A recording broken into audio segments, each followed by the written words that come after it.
ભગવત સેવામાં યદિ ભગવાનને જ પરિશ્રમ પડે છે, ભગવાનને જ પ્રતિકૂળતા અનુભવાય છે, યદિ આવો ભાસ થાય તો એ સેવા છોડી દો. શ્રી મહાપ્રભુજી આજ્ઞા કરે છે. આ અવસ્થામાં કથાનો માધ્યમ લ્યો. અહીંયા વિકલ્પ બતાવેલો છે, સેવા અથવા કથા. બંને થાય તો ઉત્તમ છે. યદ્યપિ આપણે ત્યાં અષ્ટપ્રહર, તમારા પ્રાતઃકાલથી આંખ ખુલતા રાત્રિના આંખ બંધ થતા પર્યંત કેવલ ભગવત સન્નિધાનની જ અનુભૂતિ થાય છે.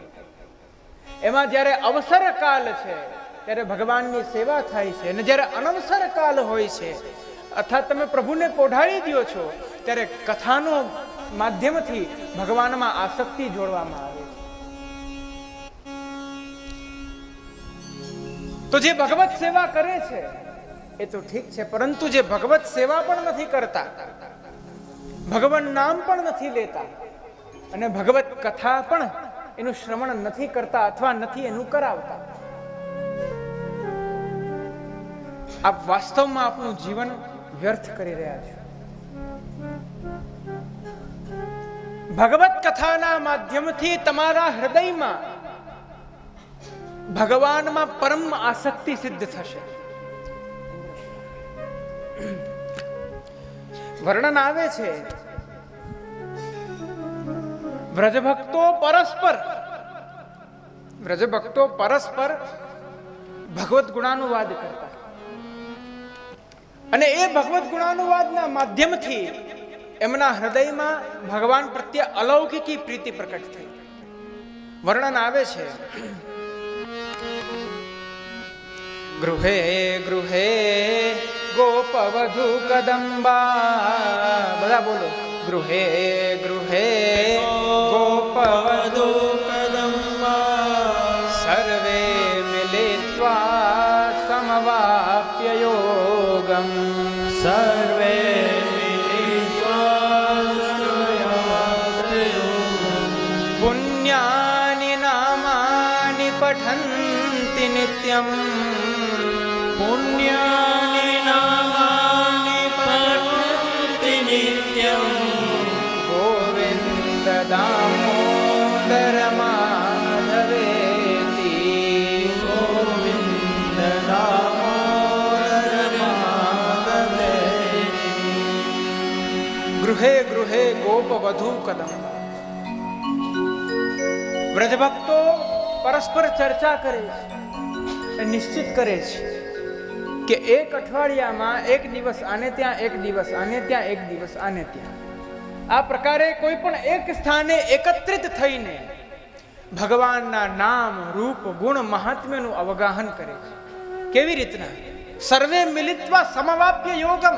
પોતાની સંસાર આસક્તિને છોડીને, પોતાની લૌકિક આસક્તિને છોડીને, પોતાના અહમત્વને છોડીને, પોતાના મમત્વને છોડીને સમવાપ્ય યોગમ, એક એવો ભગવત ગુણાનુવાદ કરવાનો સુયોગ પ્રકટ કરે છે. પ્રકટ કરીને પરસ્પર ચર્ચા કરે છે. ગોવિંદ, અરે સખી તને ખબર છે, જ્યારે ભગવાને એક ગાયોને ચારવાનું પ્રારંભ કર્યું ત્યારે ગોવિંદ, ભગવાનને ગોવિંદની ઉપમા મળી છે. જ્યારે ભગવાને ઇન્દ્રના માનનું દમન કર્યું છે ત્યારે સર્વ દેવગણોએ મળીને ભગવાનને ગોવિંદની ઉપમા આપી છે. ગોવિંદ અર્થાત ગામ વિંદતી હતી, જે નિત્ય ગાયોને પ્રાપ્ત થાય છે, જે નિત્ય ઇન્દ્રિયોના વિષયોને પ્રાપ્ત થાય છે, જે નિત્ય ઇન્દ્રિયોના વિષયોથી જીવને પરમાનંદની પ્રાપ્તિ કરાવે છે. માધવ, દામોદર. અરે સખી તને ખબર છે, એ દિવસે યશોદાજીએ ભગવાનને એ ઉલુખલની સાથે બાંધી દીધા હતા, જે અનંત બ્રહ્માંડનો નાયક છે. અરે સખી તું જાણે છે, કારણ કે તું વેદની ઋચા છે. તું વેદની ઋચા હોવાને કારણે તું બોલે છે, એકો વે નારાયણ આસિદ ન બ્રહ્મા ન ઈશાનો નાગની સોમો નેમે દ્યાવા પૃથ્વી. માટે તું જાણે છે કે એવા જે પરાત્પર તત્વ છે કોઈનાથી બંધાય નહીં, પરંતુ જો જે આ ભક્ત વત્સલતા છે કે ભગવાન વાત્સલ્યનું દાન દેવા માટે ભગવાન બંધાઈ ગયા છે. આ પ્રકારે ભગવાનની પ્રત્યેક લીલાઓનું અવગાહન વ્રજભક્તો પરસ્પર કરતા હતા. એના માધ્યમથી એમના હૃદયમાં ભગવાનમાં પરમ આસક્તિ જોડાણી અને એ આસક્તિ જોડાતા એનું ફલ એમને એ મળ્યું કે એમના રોમ રોમની અંદર, એમના શ્વાસ પ્રશ્વાસની અંદર કૃષ્ણ રસ સમાઈ ગયો.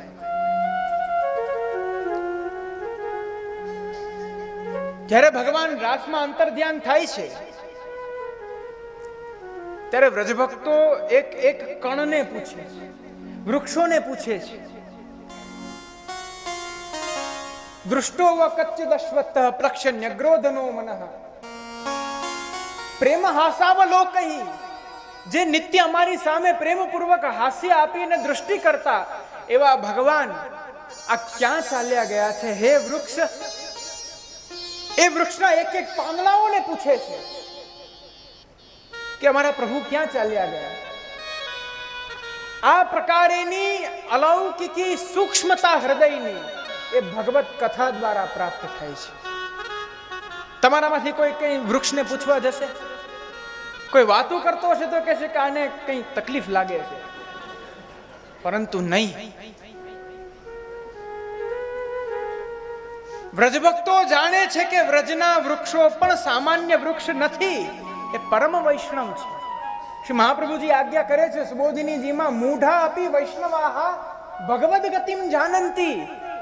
મહાપ્રભુજી કહે છે મને ખબર છે આ વૃક્ષ મૂઢ છે, પરંતુ એ વ્રજમાં હોવાને કારણે એ વૈષ્ણવ છે, અને વૈષ્ણવ હોવાને કારણે ભગવદ ગતિમ જાનંતી, ભગવાનની ગતિને જાણે છે. નતુ અવૈષ્ણવાહ અતિ ચતુરાહ. આપણી સામે આંગળી કરી કે આ જે બધાય અતિ ચતુર છે ને એ લોકો નહીં જાણી શકે ભગવાનની ગતિ. મૂઢ વૃક્ષ પણ ભગવાનની ગતિ જાણી શકશે, કારણ કે એ વ્રજભક્તોએ પરસ્પર એક એક વૃક્ષની પાસે ઊભીને ભગવાનના નામ રૂપ ગુણ મહાત્મ્યનું શ્રવણ કરાવ્યું છે વૃક્ષને. આ કથાનું ફલ છે, આ એક કથા રસ છે.